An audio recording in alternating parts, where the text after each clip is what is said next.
Hello students. आज मैं आप लोगों को समंकों का वर्गीकरण और सारणीयन बताने जा रही हूँ कि जब आंकड़े इकट्ठा करते हैं रिसर्च में तो उनको कैसे क्लासिफाई किया जाता है और उनको कैसे टेबुलेट किया जाता है। समंकों का वर्गीकरण और सारणीयन बहुत इम्पॉर्टेंट है। जब किसी रिसर्च में उसको एनालाइज करने के लिए डेटा कलेक्ट किए जाते हैं तो ये इकट्ठा होकर ऐसे एक ढेर की तरह होते हैं जिनको देख करके आप किसी प्रकार का कोई रिजल्ट या कोई निष्कर्ष नहीं निकाल सकते। जैसे उदाहरण के रूप में आपको ये समझाया भी था कि अगर 200 स्टूडेंट किसी क्लास में हैं और उन सबके मार्क्स इकट्ठा किए जाएं तो उनको अगर हम एक कॉपी में लिख लें तब भी हम उनसे किसी प्रकार का कोई रिजल्ट तब तक नहीं निकाल सकते जब तक उन्हें अच्छी तरह से सिस्टमेटिकली हम अरेंज ना कर लें। जब हम इन आंकड़ों को सिस्टमेटिकली अरेंज करके इस तरह व्यवस्थित करते हैं कि उनसे किसी प्रकार का उपयुक्त रिजल्ट निकल सके तो इस प्रक्रिया को क्लासिफिकेशन एंड टेबुलेशन इंग्लिश में या हिंदी में वर्गीकरण और सारणीयन कहते हैं। वर्गीकरण समंकों का वर्गीकरण एक ऐसी स्टैटिस्टिकल मेथड है कि जब जो डेटा कलेक्ट होकर के आता है उसकी उसमें जो समानता या असमानता होती है, यानी एक तरह के डेटा एक साथ और दूसरे अलग तरह के डेटा अलग करके, यानी जैसे मान लो कि अगर दो विषयों के अंक इकट्ठा किए गए हैं तो उसमें से सांख्यिकी के अंक एक तरफ, अर्थशास्त्र के अंक एक तरफ, यानी जो मिक्सचर होता है डेटा का उसमें से एक जैसे डेटा एक तरफ क्लासिफाई कर लिए जाते हैं और दूसरी तरफ के डेटा जो एक जैसे होते हैं उनको अलग क्लासिफाई कर लिया जाता है। जैसा हम जानते हैं कि जो डेटा कलेक्ट होते हैं यानी जो समंक होते हैं वो दो तरह के होते हैं, एक तो क्वांटिटेटिव यानी मात्रात्मक और दूसरा क्वालिटेटिव यानी गुणात्मक। इसी आधार पर जो हमारा टेबुलेशन या क्लासिफिकेशन होता है इसको भी हम दो भागों में बांटते हैं। पहला वर्गीकरण कहलाता है मात्रात्मक या परिमाणात्मक वर्गीकरण, जिसको कहते हैं क्वांटिटेटिव क्लासिफिकेशन। ये कौन से समंक होते हैं? वो डाटा होते हैं जिसमें जो कोई पर्टिकुलर क्वालिटी की मात्रा यानी जिसकी गिनती की जा सकती है उसको कलेक्ट किया जाता है, उसी को हम परिमाणात्मक समंक या क्वांटिटेटिव डेटा कहते हैं। जैसे वेट है ना, इसे हम संख्या में व्यक्त कर सकते हैं। आय है, उसे हम नंबर में एक्सप्रेस कर सकते हैं। ऊंचाई है, इन सबको यानी ऐसे सारे डेटा जिन्हें हम नंबर्स में एक्सप्रेस कर सकते हैं, अंकों में बता सकते हैं, उनको हम मात्रात्मक या परिमाणात्मक समंक कहते हैं। समंकों के गुण के इस आधार पर जब हम क्लासिफिकेशन करते हैं तो ऐसे क्लासिफिकेशन को क्वांटिटेटिव क्लासिफिकेशन कहा जाता है। इस वर्गीकरण में समंकों को उनकी विशेषता के आधार पर अलग अलग वर्गों में डिवाइड कर लिया जाता है। इसको एक उदाहरण से समझते हैं। जैसे एक परीक्षा में ये 40 छात्र हैं जिनके 50 अंक में जो उन्होंने मार्क्स इकट्ठा किए हैं वो यहाँ पर अगर आप देखें तो 20, 23, 40, 25 इस तरह से ये 50 बच्चों के यहाँ पर 40 बच्चों के अंक दिए हुए हैं जो उनको 50 में से मिले हुए हैं। अगर इन अंकों को देखो तो इनसे किसी प्रकार का आपको कोई निष्कर्ष आप नहीं निकाल सकते हो। निष्कर्ष कैसा? यानी किसको ज्यादा नंबर मिले हैं, कितने बच्चों को 50 से ऊपर, कितने बच्चों को 20 से ऊपर मिले हैं या 25 से ऊपर मिले हैं। तो ऐसे बिखरे हुए आंकड़ों से आप कोई भी चीज को एक्सप्रेस नहीं कर सकते। इसीलिए फिर क्या किया जाता है, क्लासिफिकेशन किया जाता है डेटा का।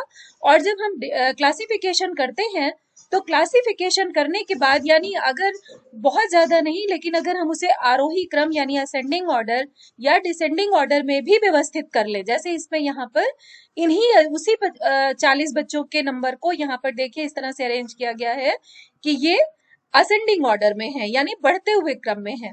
तो इस पूरे सारे टेबल को देखने से आपको बिल्कुल क्लियरली पता चल रहा है कि कितने बच्चे ऐसे हैं जो 30 से ऊपर वाले हैं, काफी बच्चे ऐसे हैं जिनको, कितने बच्चे ऐसे हैं जिनको 41 नंबर मिले हैं, है ना। उस बिखरी हुई टेबल में से जो चीजें नहीं पता चल रही थी, जो रिजल्ट नहीं मिल पा रहा था, वो यहाँ पर आंकड़ों को व्यवस्थित करने के बाद से ही क्लियर हो गया। इसी व्यवस्था को हम क्या कहते हैं, क्लासिफिकेशन। अगर आप इस क्लासिफाइड डेटा को देखें और ये हम देखें कि जो न्यूनतम मिनिमम मार्क्स हैं वो 20 है और जो मैक्सिमम मार्क्स बच्चों को मिला है वो कितना है, 45। यानी अधिकतम और निम्नतम यानी मैक्सिमम और मिनिमम नंबर में दुगने से ज्यादा लगभग हैं। तो इस प्रकार से अगर और इसके आगे देखें तो हम देखते हैं कि 50% से ज्यादा अंक पाने वाले, 50% कितना हुआ, 25, है ना। तो 25 से ज्यादा अंक पाने वाले बहुत सारे बच्चे हैं। अगर यहाँ देखें, ये 40 ही बच्चों का आंकड़ा है जो 10-10 के लाइन में अरेंज किए गए हैं। तो हम यहाँ देखते हैं कि ये 30 बच्चे ऐसे हैं जिनको 25 से ऊपर नंबर मिले हैं। तो इस तरह से अगर हम आंकड़ों को व्यवस्थित कर देते हैं, क्लासिफाई कर देते हैं, तो निश्चित रूप से जो निकल करके टेबल आती है उससे तमाम तरह की तुलनात्मक जानकारियां उस सारणी को, उस टेबल को देखने से पता चलती हैं। लेकिन अगर हम इसको और व्यवस्थित करें और छोटा करें तो यहाँ पर एक और तरह की टेबल और हमारे सामने आती है, जिसमें हम जहां पर हमने पिछली जो टेबल हमने देखी थी उसमें हमने देखा था कि अंक रिपीटेड थे। अगर हम उन अंकों को रिपीट ना करके, और वो अगर अंक रिपीटेड नहीं थे तो हम उस श्रेणी को क्या कहते थे, अगर आपको याद हो मैंने बताया था, उसे कहते थे व्यक्तिगत श्रेणी या इंडिविजुअल सीरीज। यहाँ पर जो सीरीज आपके सामने है जिसमें यहाँ पर प्राप्तांक दिए हुए हैं और ये लिखा हुआ है कि इसको पाने वाले छात्रों की संख्या कितनी है, यानी यहाँ पर आवृत्तियां भी दी हुई हैं। तो प्राप्तांक और प्राप्तांकों को पाने वाले बच्चों की संख्या, अगर इस तरह का अरेंजमेंट हम कर देते हैं तो इसको कहते हैं विच्छिन्न श्रेणी या डिस्क्रीट सीरीज। ठीक है, तो ये थोड़ा और छोटा हो जाता है जिससे संख्या निकालने में या किसी प्रकार का कैलकुलेशन करना और आसान हो जाता है। इसके बाद एक और इससे भी आसान तरीके से और छोटे तरीके से हम क्लासिफिकेशन कर सकते हैं, वर्गीकरण कर सकते हैं। यहाँ एक और श्रेणी हमें दिखाई दे रही है, इसको हम कहते हैं क्या, कॉन्टिन्यूअस सीरीज या अविच्छिन्न श्रेणी। अविच्छिन्न श्रेणी में क्या किया जाता है, वर्गांतर बनाए जाते हैं कि 20 से 25 के बीच में पाने वाले कितने बच्चे हैं, 25 से 30 के बीच में पाने वाले बच्चों की संख्या कितनी है। तो जब इस तरह से हम डेटा को क्लासिफाई कर देते हैं तो ये टेबल और छोटी हो जाती है। और इस तरह का वर्गीकरण कब किया जाता है, जब डेटा बहुत ज्यादा होता है, जब एक पेज में या एक 2-3 पेज में बहुत अच्छी तरह से व्यवस्थित करके डेटा को नहीं लिखा जा सकता है, तो बड़े आंकड़ों को इस तरह से क्लासिफाई किया जाता है जिससे जो श्रेणी तैयार होती है उसको हम कहते हैं वर्गांतर श्रेणी या अविच्छिन्न श्रेणी या सतत श्रेणी, और इंग्लिश में क्या कहते हैं, कॉन्टिन्यूअस सीरीज। तो प्रत्येक वर्गांतर में जो यहाँ पर ये वर्गांतर लिखे हैं, इससे पहले जो आपने देखा वो कहलाती थी क्या, अपवर्जी वर्गांतर श्रेणी। अपवर्जी वर्गांतर श्रेणी क्या होती है कि जहां पर ये वर्गांतर की अपर लिमिट अगले वर्गांतर की लोअर लिमिट हो, यानी यहाँ पर 25 पे खत्म हो रहा है तो यहाँ पर 25 से शुरू हो, तो ऐसी श्रेणी को हम क्या कहते हैं, अपवर्जी या इंक्लूसिव क्लासिफिकेशन ऑफ डेटा। अगर ये हम इस तरह की श्रेणी बनाते हैं कि जहां पर इस वर्गांतर की अंतिम सीमा खत्म हो और उसके जस्ट आगे वाले नंबर से अगले वर्गांतर की सीमा शुरू हो, तो ऐसी को हम क्या कहते हैं, समावेशी या इंक्लूसिव क्लासिफिकेशन। तो पहले वाला क्या कहलाता है, अपवर्जी या एक्सक्लूसिव क्लासिफिकेशन, और दूसरा यहाँ पर ये क्या कहलाता है, इंक्लूसिव या समावेशी क्लासिफिकेशन ऑफ डेटा।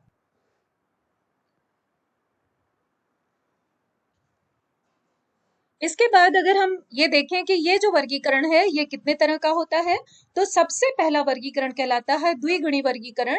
यानी जब हम टेबुलेशन करते हैं या क्लासिफिकेशन करते हैं और किसी एक गुण के आधार पर उसकी उपस्थिति या अनुपस्थिति हम क्लासिफाई करते हैं, तो ऐसी टेबुलेशन या ऐसे क्लासिफिकेशन को कहते हैं द्विगुणी गुणात्मक वर्गीकरण। ये किसका वर्गीकरण है, जो गुणात्मक आंकड़े होते हैं, है ना। उसके बाद दूसरा कहलाता है बहुगुणी वर्गीकरण, यानी जब जैसे पिछली टेबल में आपने देखा था कि उसमें महिला और पुरुष 2 भागों में बांटा गया था, इसी तरह से कला विज्ञान वाणिज्य संकाय को केवल 2 भागों में बांटा गया, महिला शिक्षक और पुरुष शिक्षक, यानी जो जेंडर है उसके बेसिस पे इसे 2 भागों में जब बांटा गया तो इसे हम द्विगुणी वर्गीकरण कहते हैं। और जब हम इसे कई भागों में बांट देते हैं, यानी इन 2 गुणों को भी अलग अलग डिवाइड कर देते हैं, जैसे 2 गुण तो यहाँ पर है ही, लेकिन इनको फिर हमने नेट बिना नेट, या जैसे पुरुष शिक्षक है उनको भी नेट बिना नेट, तो एक क्लासिफिकेशन तो यहाँ ये हो गया और दूसरा हो गया ये, तो इसको कहते हैं मल्टीपल क्लासिफिकेशन यानी बहुगुणी वर्गीकरण। इसके बाद नेक्स्ट है सारणीयन या टेबुलेशन।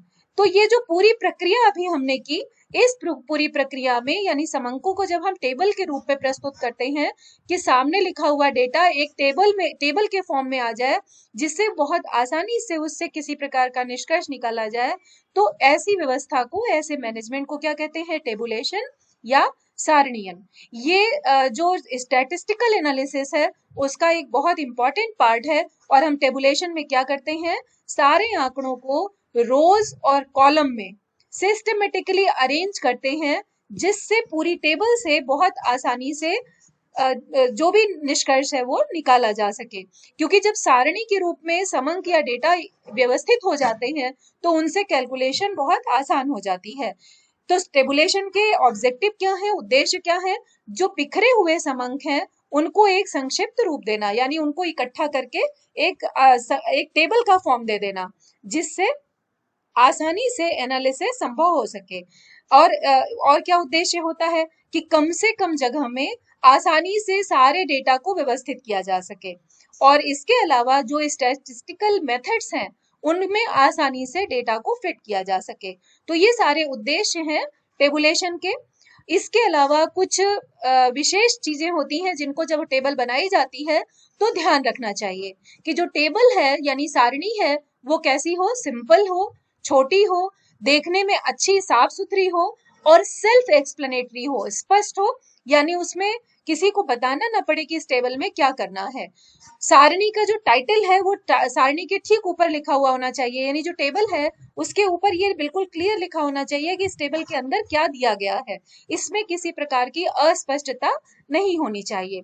इसके अलावा सारणी में जो भी रोज हैं उनके शीर्षक या उनकी सब हेडिंग्स बिल्कुल क्लियर होनी चाहिए। इसी प्रकार जो कॉलम बनाए जाएं उनके भी टाइटल और जो कैप्शंस हैं उनको बिल्कुल क्लियरली मेंशन किया हुआ होना चाहिए। इसी प्रकार से जो सारणी का मुख्य भाग है वो भी बहुत क्लियरली उसमें तमाम तरह के आंकड़े रो और कॉलम के अकॉर्डिंग उसमें फिल किए जाने चाहिए। इसके बाद जो टेबुलेशन है, उस टेबुलेशन को बनाते समय कोशिश ये करनी चाहिए कि पंक्तियों की संख्या कॉलम की संख्या से ज्यादा हो, जिससे सारणी ज्यादा व्यवस्थित रूप में दिखाई देती है।